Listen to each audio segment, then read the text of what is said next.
Hi,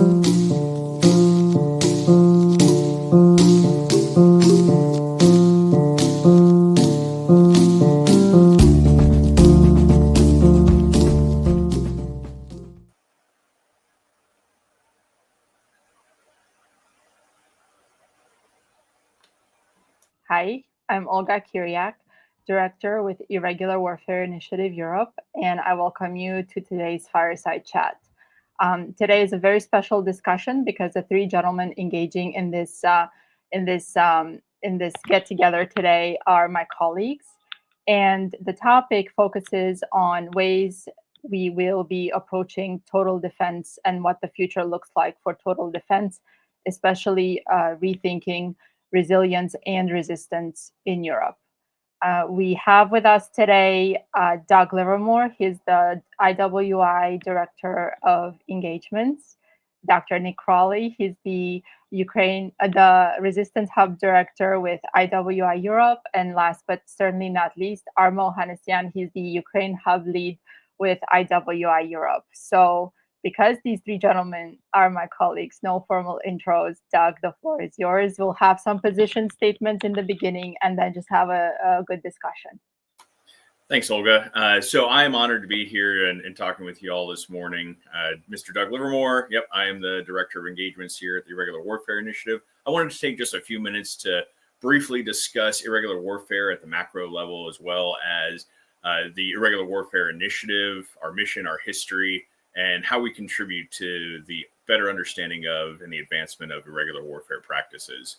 So to begin with, we should probably define irregular warfare, and we could have an entire session, which actually I think IWI has hosted before, in which we deep dive the dozens of definitions of irregular warfare that are used across the US government, amongst our partners and allies, and in academic literature.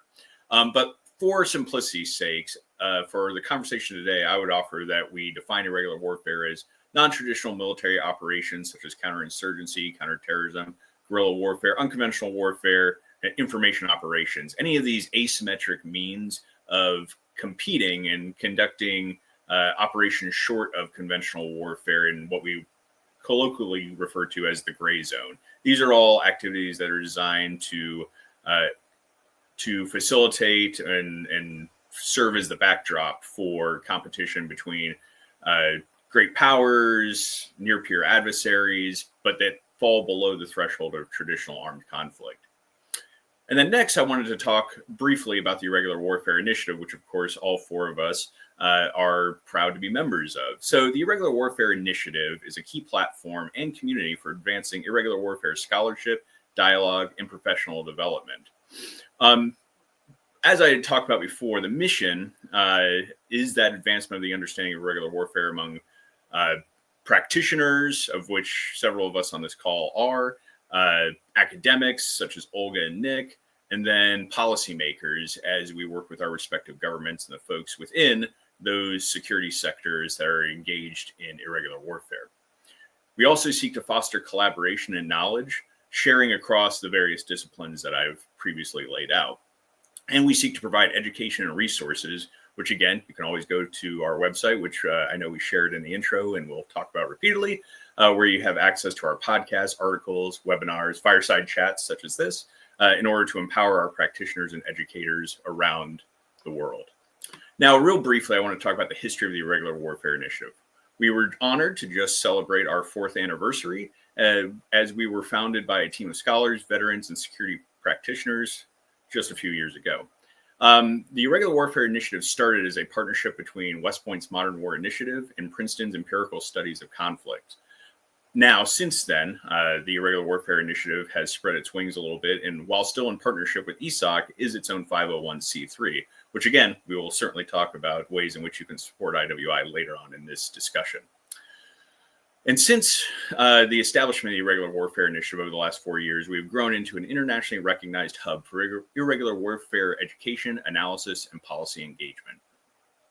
The ways in which we've impacted this conversation around irregular warfare are really too numerous to list, but I'll certainly give it an effort. Certainly, the Irregular Warfare Initiative has had an influence on military and policy thinking as we look at the increasing citing of our articles and our podcasts in doctrine, professional education, and policy debates throughout the United States government, the Department of Defense, and amongst our partners and allies. And again, my colleagues will speak more to the engagements that they've been having in Europe with our partners on the other side of the pond, as we say. Certainly through our accessible resources, as I mentioned before, the podcast, articles, and interviews. Olga herself has done a number of great fireside chats with some very august individuals, experts in their field. And certainly I would encourage you to take a look at those. Our networking and mentorship have also had a huge outsized influence. For instance, just last month in July, the Irregular Warfare Initiative partnered in our second conference, partnering with the Special Operations Association of America, brought together international and interagency partners from across the US, Central and South America to have our South American Competition Conference that was held here in Washington, D.C. Great event, and you can actually catch some of the videos and the readouts from the panels at our website. And then support to veteran practitioners and communities. As mentioned, many of us are veterans, many of us are still serving in some capacity or another, or are involved in the policymaking levels of our respective governments. And through this engagement that we've had through the Irregular Warfare Initiative, it's given us better tools and better networking to allow us to do our jobs better. So now I want to take a few moments to talk about the broader importance of irregular warfare approaches to international security challenges. When we look at the contemporary conflicts around the world, which again, folks here on the call will speak in greater detail about that, we're seeing all sorts of different varieties of irregular warfare playing out. Hybrid warfare, such as that in Ukraine, counterinsurgency across the Sahel and North Africa, as well as our more recent engagements in the Middle East. And then even here as an American, in our own backyard with organized crime across Latin America. We are seeing the adaptation of asymmetric threats, which require a constant study from an academic perspective, but also the implementation of practical solutions to asymmetric threats.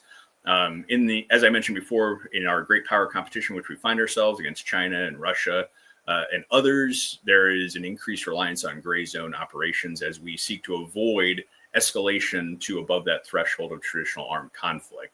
And in particular, in some places, we see that interaction between state and non-state actors, particularly in the Middle East, in Africa, and other places where non-state actors oftentimes have outsized influence in these less governed spaces.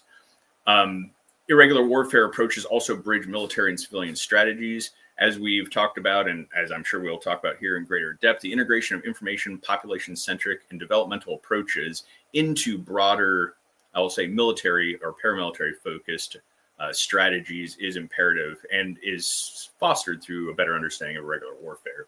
And then understanding the policy implications, specifically the need for flexible, adaptive strategies for modern security challenges. Again, what worked well in traditional conflict certainly will not work well when we find ourselves in irregular or asymmetric warfare scenarios. So before I hand it over to Nick, thank you so much for being here. I know as we talk through here for the next hour or so, we will certainly emphasize the centrality of regular warfare to 21st century security challenges and strategies.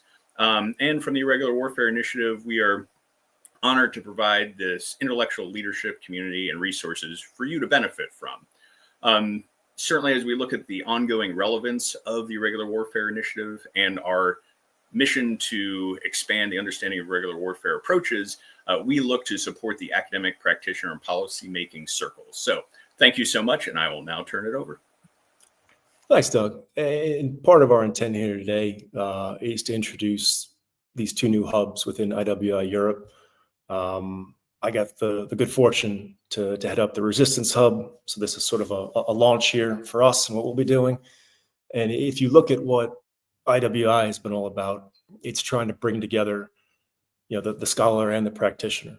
And so as someone, I guess, with a foot in each camp to an extent, the intent for the Resistance Hub is to really live right there and to help make that pivot from theory and concept to action and outcome.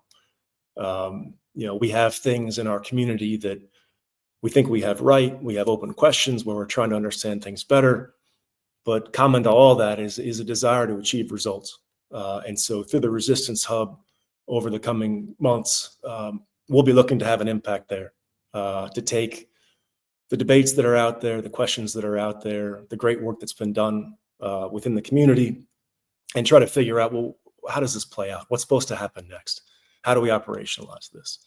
And so we'd encourage all of you watching, if you want to get involved in the Resistance Hub looking at Europe, let us know. We're here to build community and to get things done. So thank you. Over to Arm.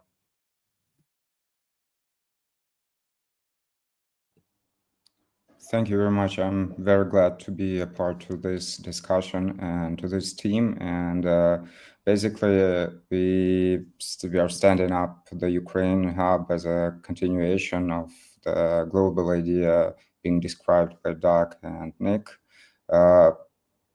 literally to bridge the gap between practitioners and scholars. Hence, Ukraine has some specific experience in both conventional warfare and irregular warfare. We are aiming through the Ukraine Hub to attract scholars and practitioners that would contribute to the NATO thinking and build up specific new doctrines which will correspond to the realities of the modern battlefields, both conventional and irregular. Wonderful. Thank you all for this introduction. And I will be very quiet on this fireside chat because we have three practitioners here giving us a real insight. I wanted to start with a basic question. We got together today to introduce our Ukraine and resistance hubs and to discuss something that bridges both. Our theme is Rethinking Resilience and Resistance in Europe, the Future of Total Defense. So Nick, I'll start, or Doug, whichever one wants to go first. I think Doug would be great to give us a bird's eye view and set the stage and the framework. What would you say to this topic? Because it is changing. Well, okay.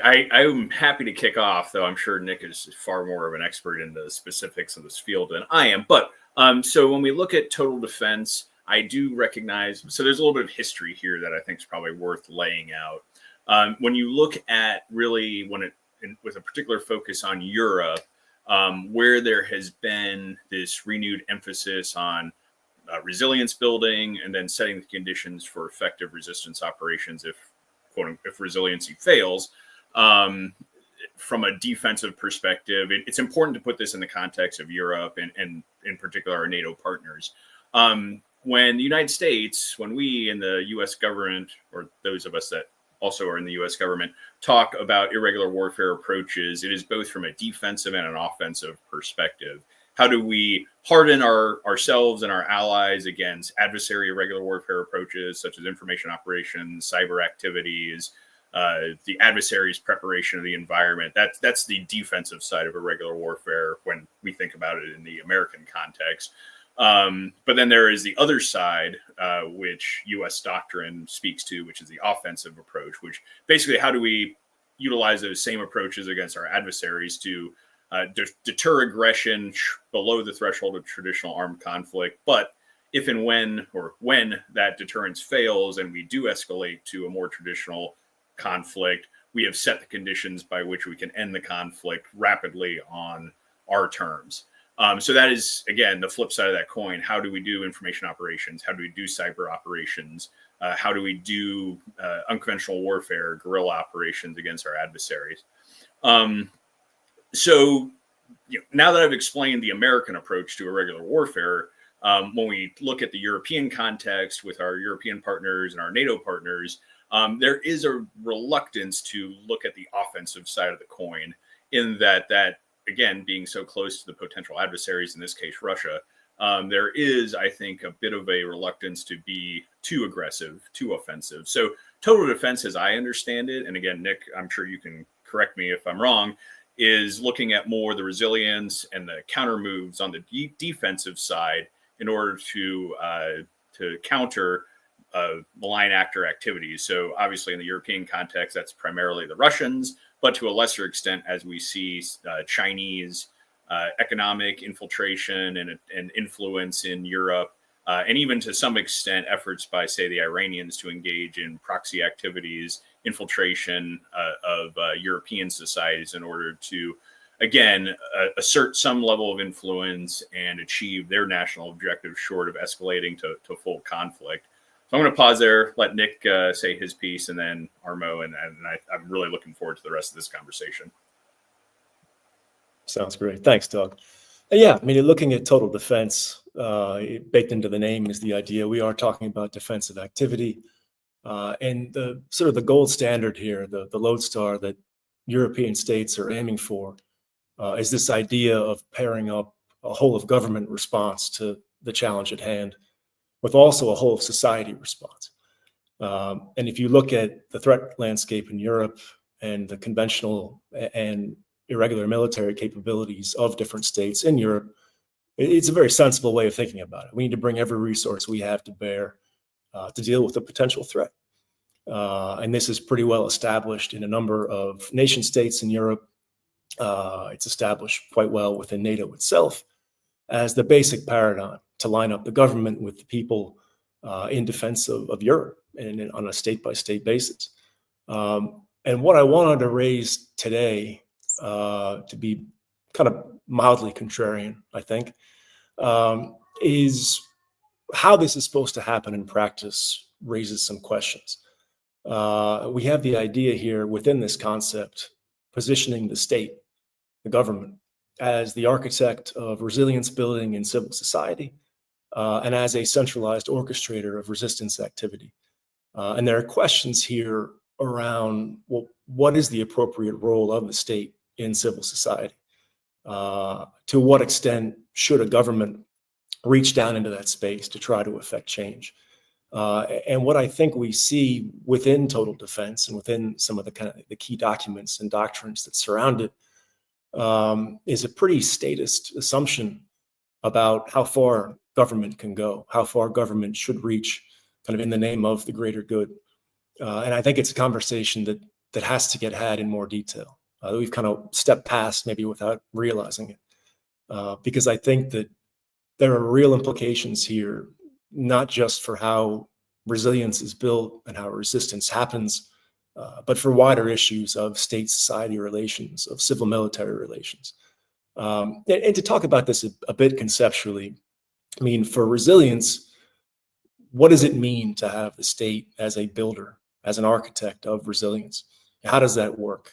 And at first glance, it makes sense, it's intuitive, but if you look deeper into the reality of how it happens in Europe, or in any context where you have a democratically elected government, you wind up with an elected government, or one party, potentially several parties in a coalition who have quite powerful vested interests in getting reelected and preserving their own position, suddenly with a mandate for social engineering, because that's what inevitably resistance building is. And this is where I think there are different conversations to be had, because civil engineering is straightforward. It's very easy to say, yes, governments in Europe and the United States, for that matter, ought to be hardening the power grid, ought to be protecting critical infrastructure, ought to be preparing for these hybrid threats that Doug was talking about. But it's a different thing when it comes into social engineering. How do you prepare society to be more resilient? What kinds of things does a government want to do among the population in order to achieve these different outcomes?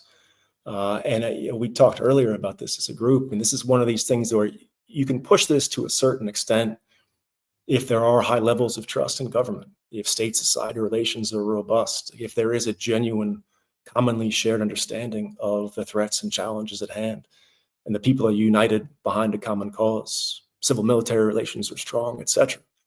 The challenge here is that isn't necessarily the case. I think you could make a pretty strong argument that this isn't the case in a lot of Europe. Looking outside of Europe, it's not really the case in Taiwan, where resilience and resistance are front of mind for a lot of people in the community. So how do we find the right balance? That's what I really want to bring up, without making an absolute. This isn't a zero-sum thing. It's not that the state does it or it doesn't. It's what are the red lines? What are the boundaries?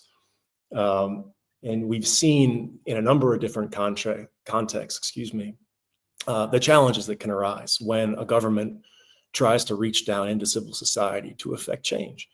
And put aside anyone's politics, pick any country in your mind, and think about the practical implications of this. And what we've seen for some time now around the world are kind of constellations of NGOs and civil society organizations growing downstream from this funding and being reliant on this funding.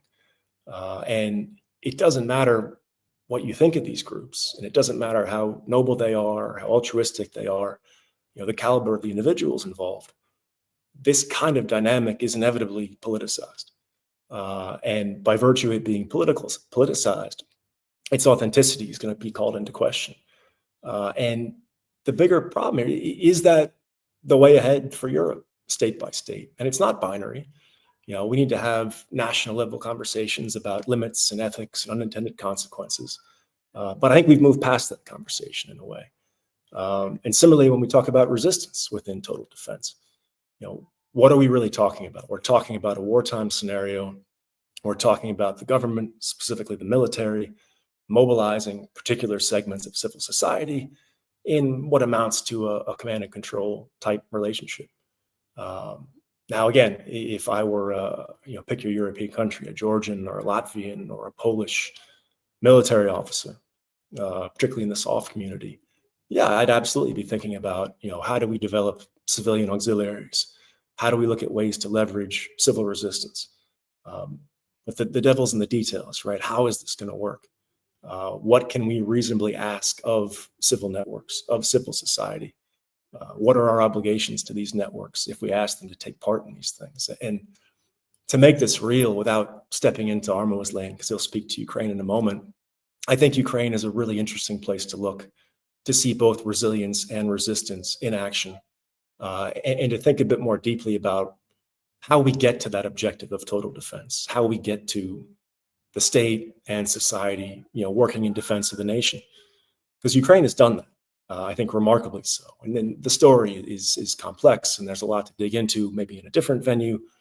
But at first glance, and then some, Ukraine is total defense in action. We have seen this outcome to extraordinary effect.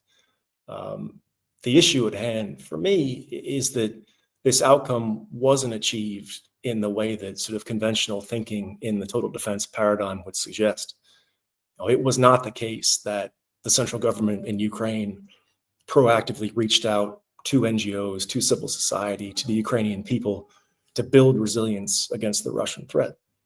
That isn't what happened. It was almost the opposite, where if you look at the last 3 decades of Ukrainian history, the strength of civil society, the agency they've displayed, the connectivity and the relationships, and the endurance there was developed in successive fights against the Ukrainian government.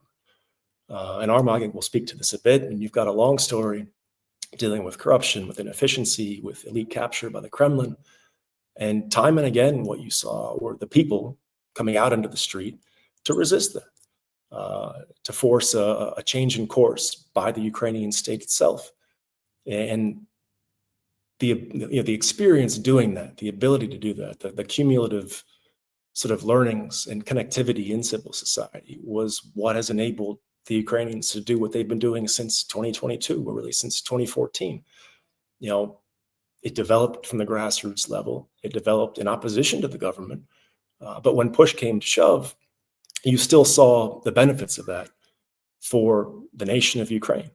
And it gets even messier in a way, because if you look at American political discourse now, it is a fact that Western governments provided, material support to some of these civil society groups and some of these NGOs in Ukraine.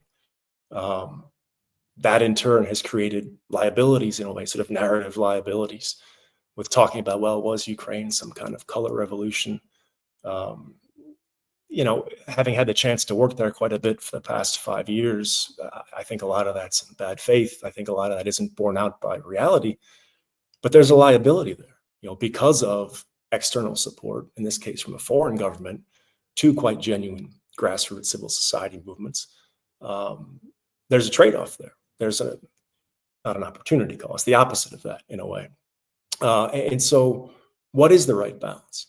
How do you try to figure out the right way to support civil society to becoming, something with connectivity and agency and capacity without making it something that exists downstream of government? And I think as we figure out the right way to apply this total defense concept and try to find the right way to deliver that result of the government and society working together, I think it's a different conversation in every country based on culture and history and the nature of the threat at hand.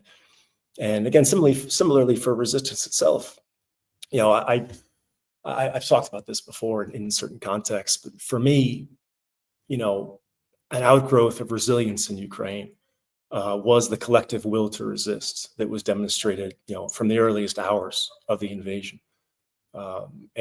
Personal view here, which people are welcome to disagree with, but I think that demonstration of will and the collective capacity of the Ukrainian people was the single most important strategic factor in Ukraine's survival from day one of the full-scale invasion to today. And without going all the way into it, just think of it this way. If the Russians had invaded and the Ukrainian people had welcomed the Russians in certain towns in the east and the north and the south, or if they just run away, fair enough, in the face of Russian tanks, if they just hid in their homes or fled the front, what would have been the narrative? It would have been a massive validation of Russian messaging on the one hand, but I think it would have made the scale and the duration of Western support, financially, militarily, untenable. If this was visibly a country that the people aren't fighting for, that was the predicate, that was the prerequisite for everything I think that followed. And then what did resistance look like in practice? We think about this command and control relationship. Ukrainian SOF put in a lot of work preparing for a prospective invasion.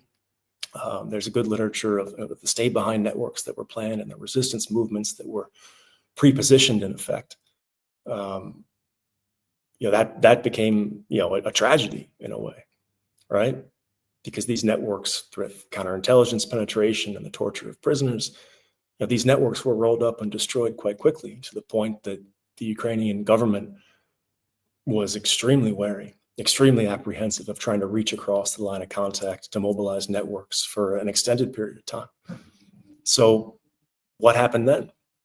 In the absence, or in the broader absence of the Ukrainian government orchestrating resistance in occupied areas, things grew spontaneously.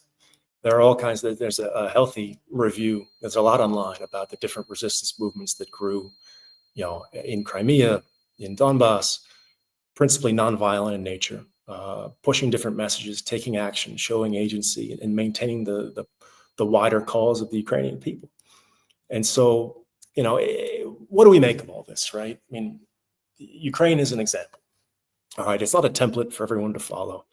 It isn't necessarily the way ahead for Europe, but I think it's our most poignant example of what resistance or resilience building can look like in practice and the results that that particular approach achieved. And then what sort of whole of society resistance can look like in terms of what, again, these networks in the occupied territories have done, what the private sector has done, providing material support and technology to the military in a very decentralized manner. It's a data point. It's a collection of data points for us to look at and think about as we try to decide, all right, well, what are the different ways ahead that a given state in Europe could take? And how do they try to calibrate the balance of what's right and what's wrong for us at a national level? And that's very much where we want the resistance hub to be. These are the kind of questions that we want to ask and try to find practical answers to. And I'll pause there and pass it over to Armo. Thank you. Thanks, Nick. Just wonderful points you made. Actually, to start with, probably even Europe is not homogeneous. So, like you said, there are it is impossible to craft a universal template of resilience or resistance to even neighboring countries in Europe. As to Ukraine, probably while we distinguish the total defense and efforts to build resilience within a society, Ukraine did not have any strategy, and at the point when the full-scale invasion unleashed, the latest doctrinal document was national security doctrine, which was rather a boilerplate, not a practical document, and therefore all the successful examples, to my knowledge, were like volunteer initiatives. I specifically started my military career with territorial defense, and it was a mixture of different people, and it was really strange that you, within a platoon, you could meet guys from IT sector who were like the wealthiest layer of Ukrainian society, and like simple guys from rural areas, and they had common language because they faced the same threat. And it was not about whether government is good or not, corrupt or not. But unfortunately, with the course of events, specifically after a successful autumn counteroffensive in Kharkiv region and unsuccessful 2023 operation, summer 2023 operation, I've noticed that this cohesion started to decline. And there are probably multiple reasons for that. And to my mind, resilience is within a society. Of course, it depends on the social contract, on the terms of the social contract. And of course, the leadership of the country has to demonstrate the moral high ground for conduct. But anyway, the other reason probably was that resilience is sort of a muscle. You have to train it, you have to sustain it in a corresponding condition to react to the threats. And probably the Ukrainian government didn't pay enough attention to this matter. Those points which could bring people together again, setting aside any political confrontations or different views on specific historical pages of Ukrainian history, like Bandera or whatever, setting aside all labels which were inoculated, like adversarial narratives about Nazis and so forth.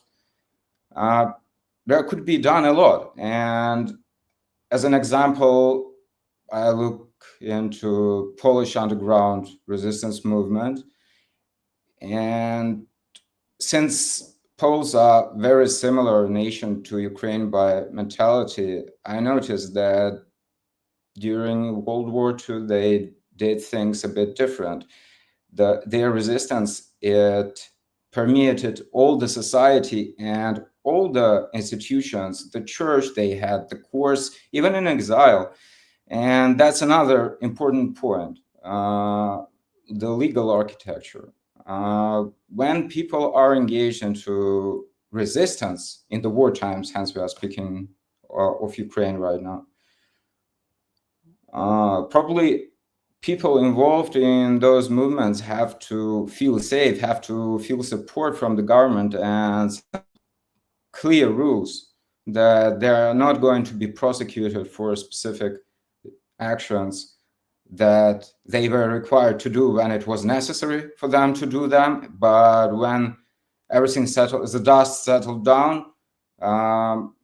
Unexpectedly, they became like criminals. They are prosecuted by that government that like literally gave those orders. And again, that's about social contract, which you mentioned. That a lot of depends from it, whether it exists, and if so, what are the terms? Does the society trust the government, and vice versa? Does the government trust the people? That's really a complex issue, and Ukraine probably is improvising on means how to overcome some specific issues that arise in course of the war. At some extent, in some fields, successfully, in some not. But I can witness the decline in cohesion, like I said. And that means that this, as you say, social engineering component of resilience is being missed by the Ukrainian government currently. It's not about counter-propaganda or crafting your own propaganda, but it's about the values, and it's about the true values, not the list of democratic commandments, if you will, like human rights, which are, by the way, violated everywhere and constantly. And I don't think they can be used as a, something universal to measure the effectiveness of wartime operations, both irregular or conventional. Of course, there are some values that are just humane, but much of them become just material for speculations, in a worse sense, for crafting new narratives. And our current enemy, Russia, is very inventive in using the slightest, the tiniest moments, the tiniest, opportunities to exploit these narratives. And of course, it targets the unity of Ukrainian people, of Ukrainian nation. Like I said, not to repeat that issue, that unfortunately I witnessed that Ukrainian government does not pay a proper attention to this matter. While of course Ukraine succeeds in economic aspect of civil-military cooperation, I would say so, and especially in drone warfare, in electronic warfare, in intelligence. There are a lot of private contractors who provide just OSINT information, and that's like considered even more valuable than traditional methods the intelligence community operates. But anyway, like I said, that renders meaningless all these like components if there isn't cohesion. There is no social contract, because what's next? And that implies also a question: what would be a victory or acceptable level of ceasefire or acceptable terms of any peaceful negotiations? This is a really deep issue, and it's not a coincidence that a lot of discussion has been revolving around ceding territories, because that's another narrative, and that's another another point which Russia had been exploiting to divide Ukrainian people, starting from language and then religion and now territories. And I'm pretty sure that these discussions on each of the levels, from the top to the bottoms of the internet, are inspired by our enemy. Probably these are the points I wanted to follow up after Doug and Nick, and I'm happy to hear your thoughts. Thanks. Wonderful. You closed out by mentioning Russia focusing on culture and language. And I know that me and you have talked extensively about that as we were planning out the Ukraine hub and the activities that will follow. And I spoke to Nick a lot about the balance between, as we are democratic states, the balance between the state telling you basically what to do and when to fight, how to fight, or although you're a civilian, because in democratic societies, wearing the uniform and not wearing the uniform, that's a very big distinction versus how Russia has done it with the partisan movement and the stay behind networks. So my first question would be, we're focusing on Europe. We've seen this a lot in Europe. There's certain countries where when you say the word resistance, you're basically looked at as someone who's sent there to ignite a revolution, or you're someone sent there by a government, Russian or American, to start something. So my question to you is, how would us as Americans who engage now basically all over Europe because we're NATO, what does that mean for NATO? Because that's the core. Elections and choosing your government and trusting your government and being able to speak truth to power is the key of what makes us different than autocracies and places where governments essentially decide everything for the nation. So how do you see that? There are certain countries where elections have literally been canceled because there was interference. But at the same time, how are we going to be able to stay credible as democracies and build resilient and in the event of an invasion or resistant society? What are your thoughts on that? Happy to kick off. In fact, that will actually give me, I had some responses as well to Nick and Armo to their points. Because fascinating insights, definitely wanted to revisit some of those, and I will do that within the context of answering your question, Olga. So yeah, Nick, take your point. This is not a zero-sum game that we're talking about. We're trying to find the right balance between the way I'm envisioning it, centralized control of resilience and resistance under the state versus like a decentralized system. And there are certainly pros and cons of each. And I think this goes, Olga, to your question about, from a legitimacy perspective, just putting on my American hat for a minute, how do we engage in this space in a way that tries to avoid the worst vulnerabilities that I think Nick and Armo have done a great job of laying out, but while also being true to sort of our responsibilities as responsible international actors, supportive of the rules-based international order, the Westphalian state system, et cetera. One of the things I wanted to come back to, and where there's a vulnerability, Nick, I think that you outlined well, is over-reliance on Ukraine as a template for total defense. I think that, like you said, there are some very unique circumstances of the Ukrainian experience that I think certainly support your argument that I think you're making as far as a greater reliance on non-state-centered resilience and then resistance strategies. But then also, I think when we talk more broadly about resistance and resilience across Europe, I think there's some important distinctions to lay out. There was the 2014 Maidan revolution. There was the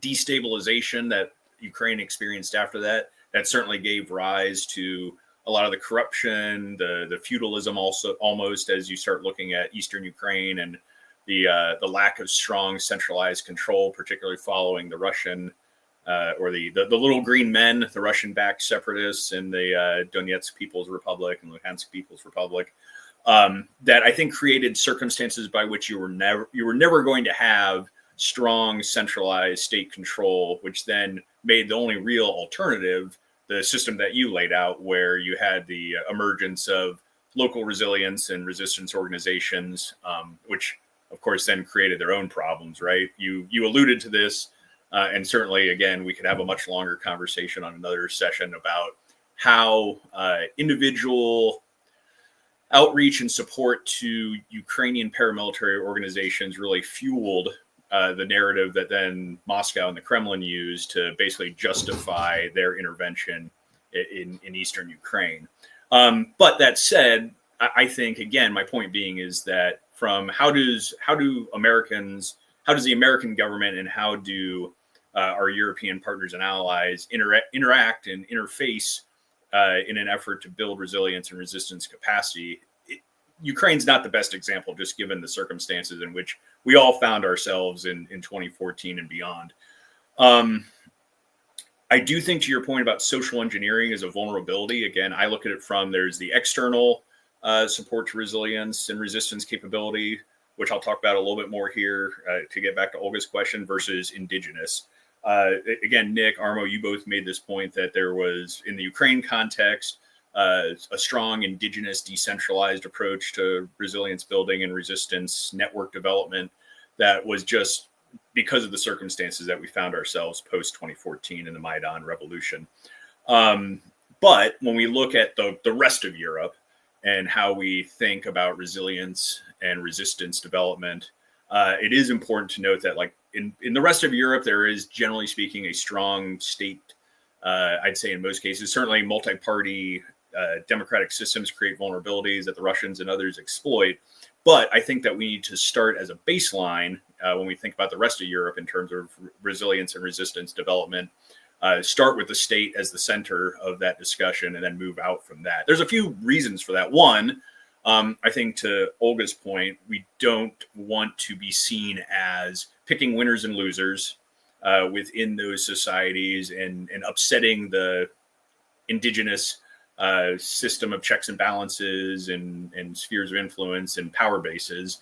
That is, right, wrong, or indifferent, something that the U.S. has been accused of in Ukraine, right? That, I think that the U.S. provided support to an emergent, organic color revolution that ultimately resulted in the overthrow of the pro-Kremlin government in 2014. But because there had been that external support, the Maidan revolution will be, well, forever tainted and supported by Russian propaganda as some sort of like an external development that was forced. So I do think that, just to minimize that impact, I would argue that as Americans interfacing and engaging in this effort to build resilience and resistance capability in European countries, we do need to start with the state, the recognized legitimate government, as the base, and work from there. The other reason I'd offer that that's required is because of just the way our authorities here in the U.S. are written up, right? I have a lot of experience as both a policymaker at various places in the U.S. government, in the Department of Defense, as well as a National Guard officer, in fact, with security force assistance, specifically some of that conducted through the Irregular Warfare Center, which is a partnered organization with the Irregular Warfare Initiative, and their efforts to help European countries building their resilience and resistance capacity. And under the security force assistance legislation, authorizations, and policies that come out of the Department of Defense, that support can only really be provided by, with, and through the recognized legitimate government of a state. So again, to Olga's question, how should we should use the tools that we have at hand, of course, recognizing that every scenario is different and we shouldn't apply cookie cutter in all cases. But I would offer that the state needs to be the baseline. For instance, going back to Armo's point, he was referencing the Polish resistance. That's sort of the more traditionally viewed template for how pre-conflict you build up resilience capability, start laying the groundwork for resistance networks, and then once the deterrence fails, how do you maintain a resistance in a denied environment, working by, with, and through a government in exile, which was the case with the Polish government. And I will offer, in my uniform capacity through the State Partnership Program, I had the privilege of working last year with the Irregular Warfare Center as they conducted their National Resistance Design course in a Eastern European country that was specifically focused on how do we help that local government develop a whole of government and whole of society approach pre-conflict to both initially deter Russian aggression, but then if that deterrence fails, provide a multifaceted PACE plan, if you will, your primary, alternate, contingency, and emergency, to maintain resistance in that country should the deterrence fail and a Russian invasion occur. And coincidentally, the example that we used for that course in teaching and laying out the framework was the Polish resistance in World War II. So again, a state-centric, state-run in the resilience phase, but then post-conflict, when the Polish government went into a government in exile, that still being the hub for maintaining resistance in the occupied spaces, which then I'll go back to the Ukraine example and something that Nick had said, whereas, yep, I think that when we look at all the work that was done between NATO partners and allies, the United States, I mean, shoot, even the US's own Central Intelligence Agency has been surprisingly open about the support and the collaboration that they did with their Ukrainian counterparts since 2014, which I do think, again, Nick, we can certainly agree to disagree on some of the details on how effective the resistance has been. I agree. I've seen the reporting as to the horrific casualties and losses that the Ukrainian stay-behind network suffered as a result of Russian counterintelligence. But I would also offer that that's generally an accepted outcome during the initial phases after a Russian invasion. When we look back to World War II and the Soviet activities in the occupied spaces as they started to move back across Eastern Europe. But what we've seen since then has been a resurgence of that resistance capability with at least some considerable touch points back to Ukrainian government control. So again, I would offer that, as with all things, particularly when you're talking about in the clandestine resistance space, there are ebbs and flows, and the game's not over until it's finally over. And then the last point I'll make before closing up my response and hopefully having answered Olga's question somewhat, Armo, back to your point about the importance of that Ukrainian government touch point in this scenario, of the scenario of Ukraine, but then also I think how that more broadly applies to resistance operations in the European context is that importance of that centralized government control touch point through either a government in exile or, in the case of Ukraine, the government that still sits in Kyiv and still maintains centralized control. But the point you made about it was fascinating, the need for some level of reassurances around criminal immunity as it applies to those Ukrainians and others. Not for nothing, there is a fairly robust Russian dissident network, I guess I'll say, or ecosystem that the Ukrainians and others have certainly been able to leverage.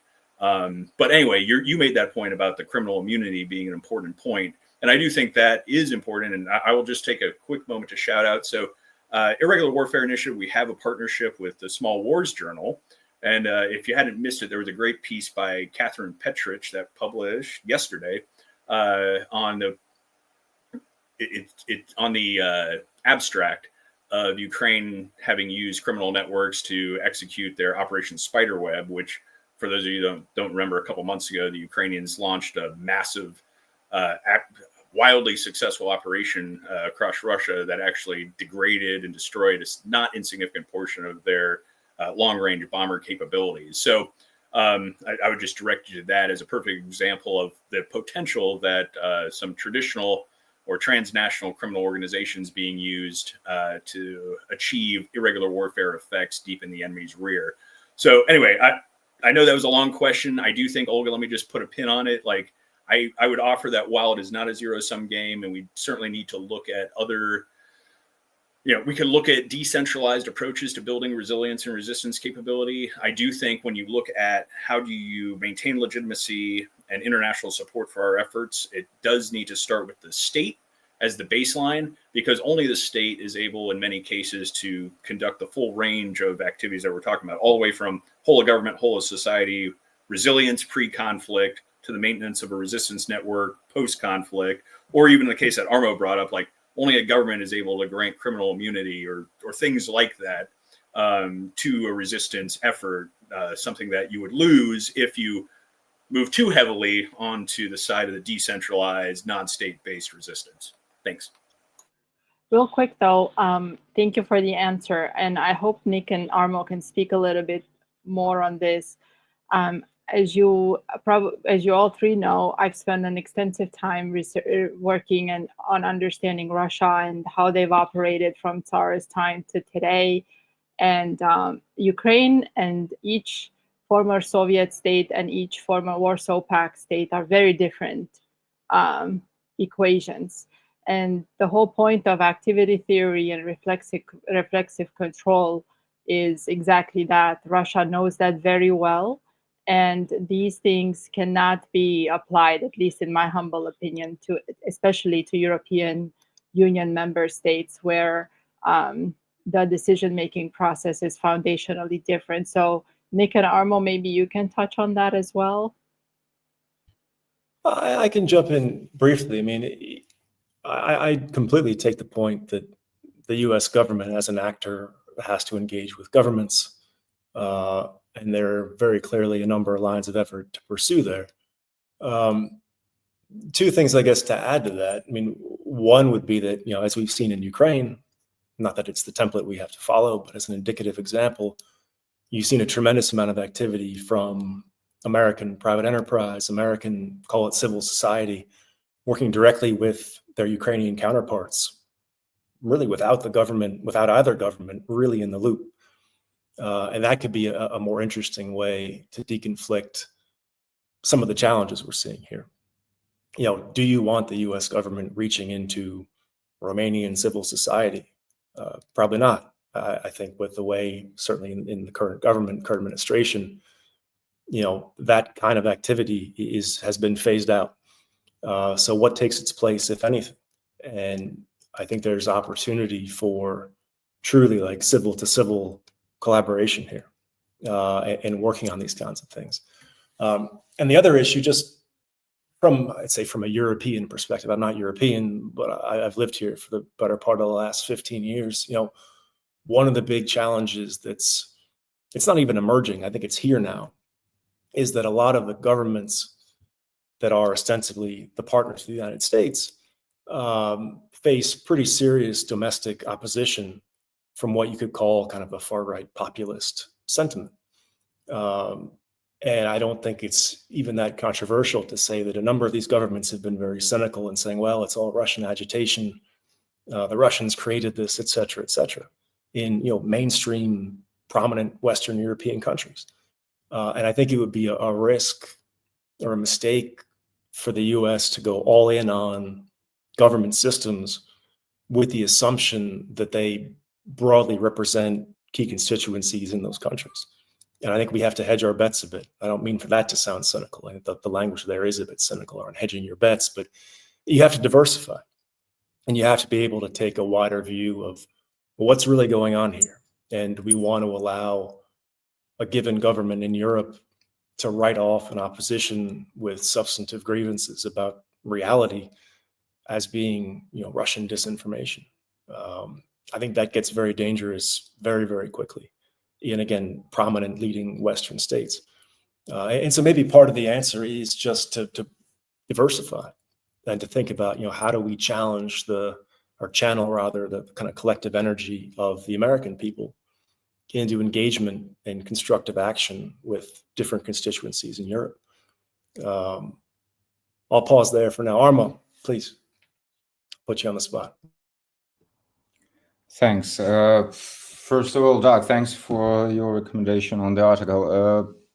Regarding the spider web operation, indeed, that's an example of how can be like the existing network be exploited. But again, that operation was carried out by the SBU, which is not an open organization, and the details of the operation are not known to the public. So I'm afraid that this experience is rather, unique, and who knows whether there are other operations in process. At the same time, and I was referring not to the exploiting like specifically criminal like networks, but it's rather the creation. Again, you got the point. What I was trying to say, that the government should be the point of reference for assessment of any actions that are carried out during the conflict, and that's the only, as far as I see it, that's the only reasonable way to conduct any meaningful actions against the enemy. As to Nick's point, that probably the internal far-right movements are a great threat. In turn, I have recently came across the article by David Betts, Civil War Comes to West. While he does not state that actually that's and that's probably the answer to Olga's question. The author does not imply that it is influenced by Russia, or these far right movements are like instrumental to undermine the cohesion of any of the societies, in particular British or French. But it's evident that it's the style of Russians, and that's exactly what Olga was talking about.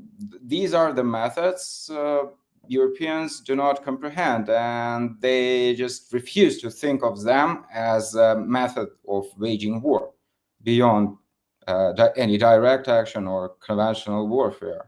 And in turn, that's what Russia and China in particular are doing constantly. Therefore, it's about probably changing the mindset of the government. Like if we all agree on the point that the government should be the reference point for any resilience and resistance, probable resistance, then it is mandatory for the government to just try to fit on the mindset of potential adversary, to understand the way of thinking, and just to craft an adequate countermeasures, and whilst not undermining the established rules and values that are present in those societies, which we can call democratic, if you will, or whatever. The values which society are used to and feel comfortable in, I'll say so. And that's the only thing that society would protect, to my mind. In my humble opinion, that's the thing that makes people take guns and go fight the enemy, to protect their well-being, to protect their usual, environment. Just as simple as that. Of course, we can go deeper and try to crystallize the causes, the root causes of those values in each of the nations, but that's the job for their governments, I guess. So it's essentially a national effort. Obviously, it starts from within. Before we close out, I wanted to maybe come back to this because we've just had a very important meeting at the White House with European leaders and the president of Ukraine about follow-up of Alaska. And that really, to me, as someone who has been focusing on Russo-American dynamics, great power dynamics for the past decade, that showed very much the fact that the European Union, again, I come back to this because we are in Europe, there's a different decision-making process, and the populations have started in the what we called in this conversation the far-right movements have capitalized on that. I wanted to get your take on, as an American, I'm interested, what could we do better to understand that? Because obviously we are looking to operate more with Russia, to redesign our relationship with them. So what, from a resilience and resistance point of view, what could we do more to create more knowledge on this? Because it's a very different way to look at an old problem.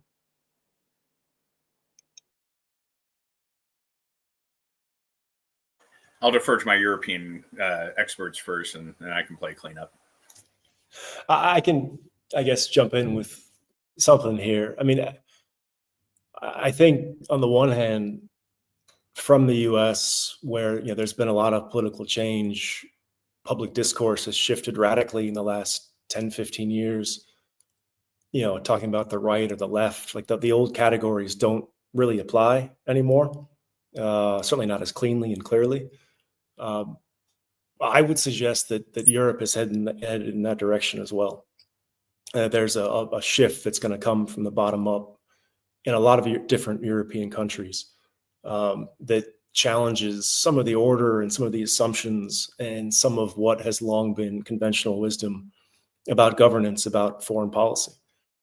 Because, in the last, and this predates American elections, if you look at what happened with the war, with the Russian invasion of Ukraine, major European states overnight had their economic model turned on its head because they were relying on Russian gas. They were relying on exports to China.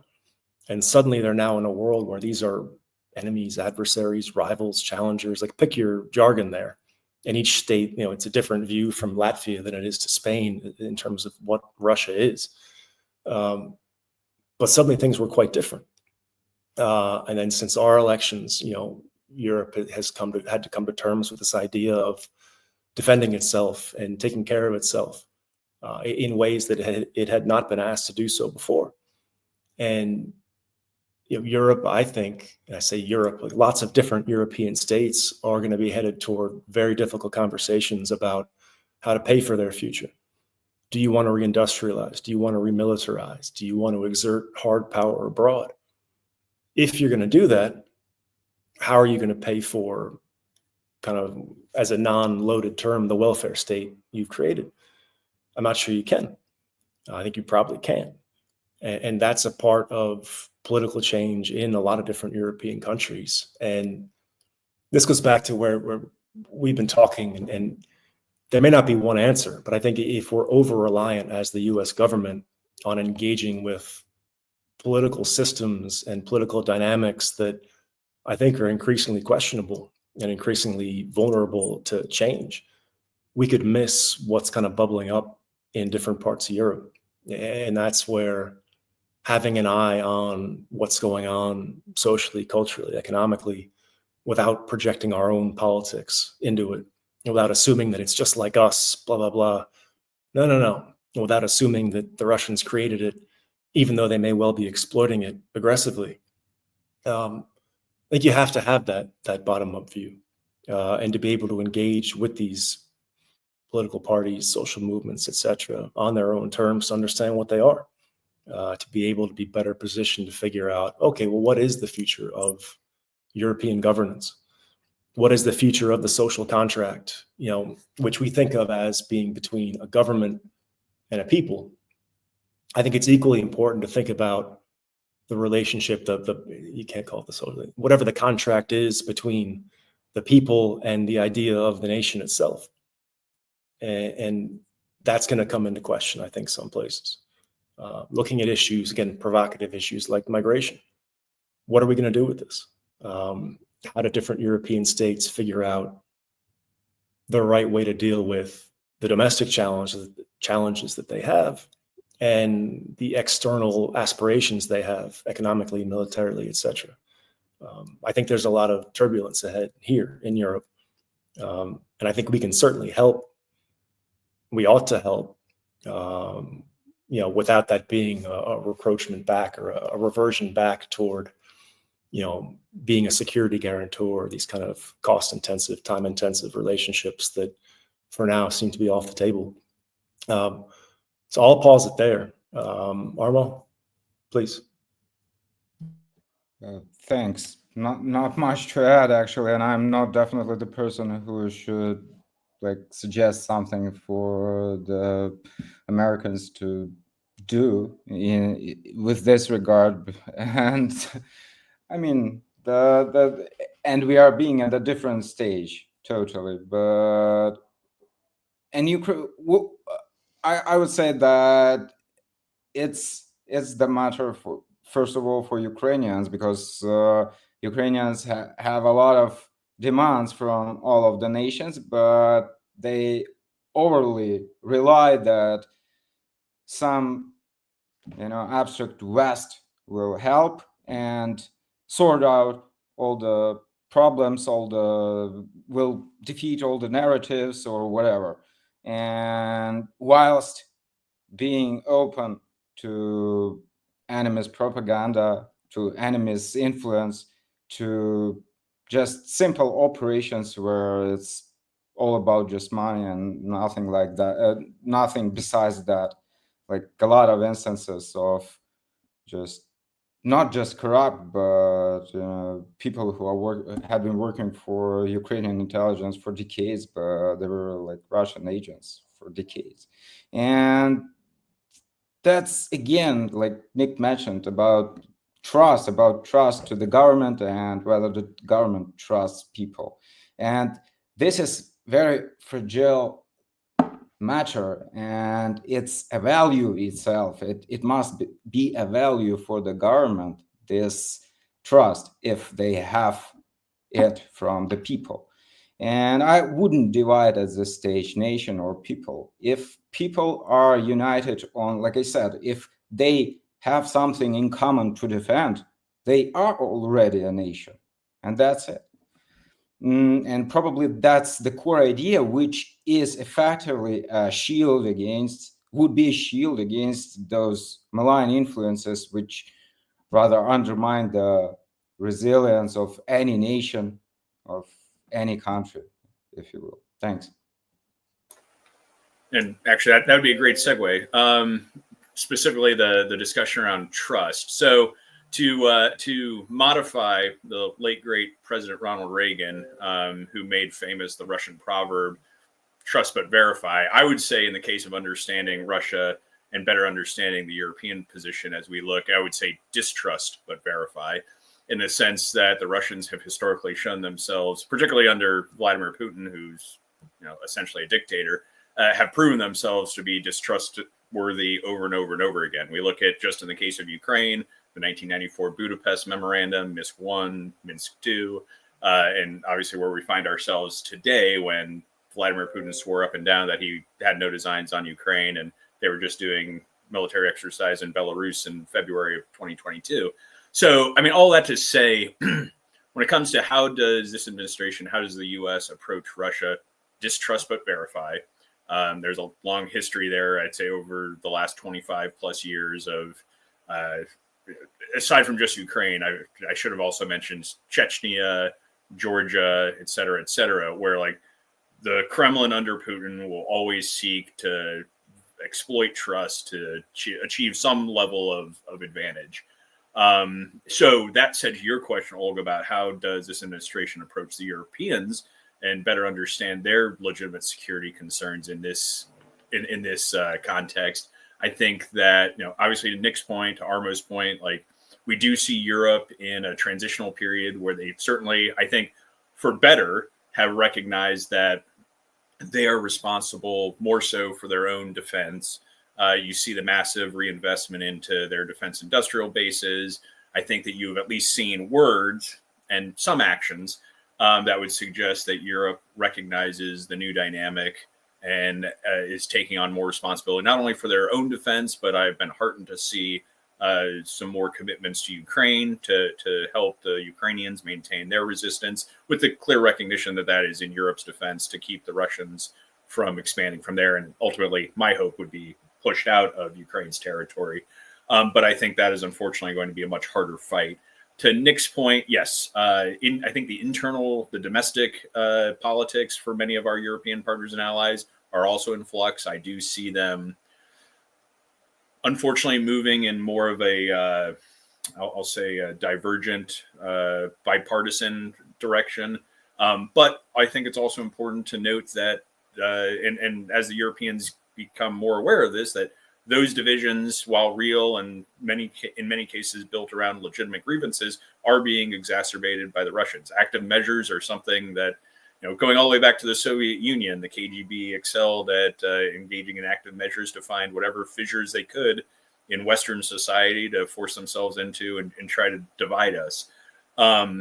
So I think this administration, recognizing that changing dynamic, I think should continue the processes by which they've been encouraging and incentivizing the Europeans, sometimes indirectly, to take more responsibility.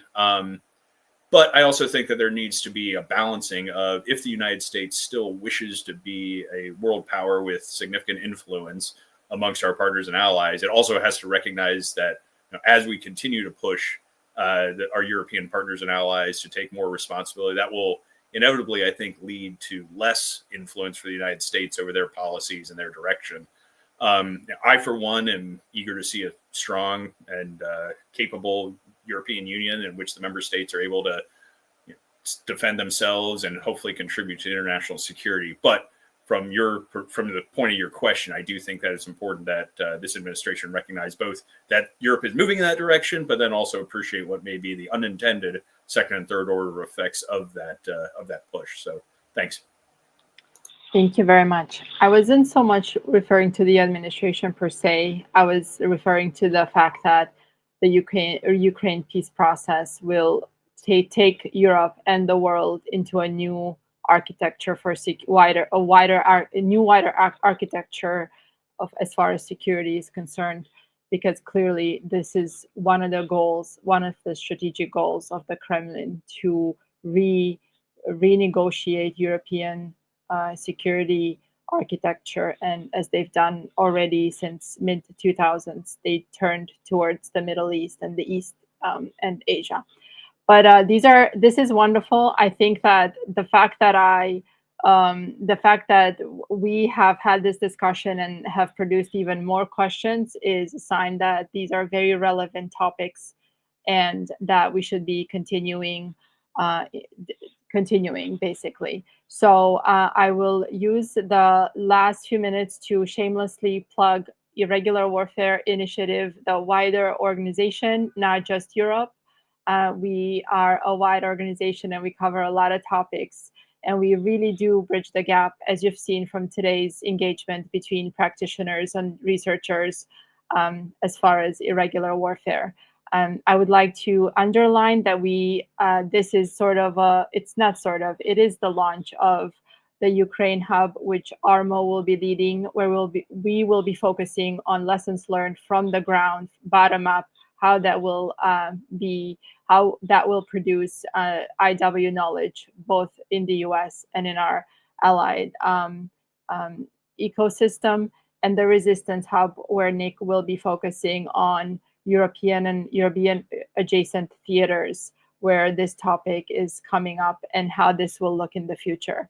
Please submit the content and get in touch with us via X, formerly known as Twitter, LinkedIn, Instagram, everything on earth, mail, paper mail, smoke signals, everything. I appreciate it very much, and we'll see you next time. Thank you very much from Project Europe. Bye.